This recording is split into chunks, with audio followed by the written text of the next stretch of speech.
குர்ஆன் ஓதுவதின் சிறப்புகள். 1.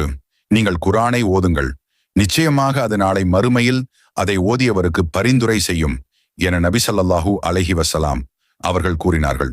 முஸ்லிம் 2. குர்ஆனை ஓதி அதன்படி அமல் செய்தவரையும் குர்ஆனையும் நாளை மறுமையில் கொண்டு வரப்படும்.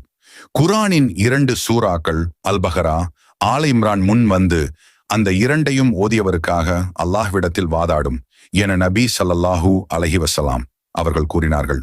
முஸ்லிம் 3. உங்களில் சிறந்தவர்கள் குர்ஆனை கற்று அதை மற்றவர்களுக்கும் கற்றுக் கொடுத்தவர் என நபி ஸல்லல்லாஹு அலைஹி வஸல்லம் அவர்கள் கூறினார்கள். புகாரி 4. குர்ஆனை உரிய முறையில் ஓதி அதன்படி செயல்பட்டவர் நாளை மறுமையில் சங்கையான உயர்ந்த மலக்குகளுடன் இருப்பார். கஷ்டப்பட்டு திக்கி திக்கி ஓதுபவருக்கு 2 மடங்கு கூலி கிடைக்கும் என நபி ஸல்லல்லாஹு அலைஹி வஸல்லம் அவர்கள் கூறினார்கள்.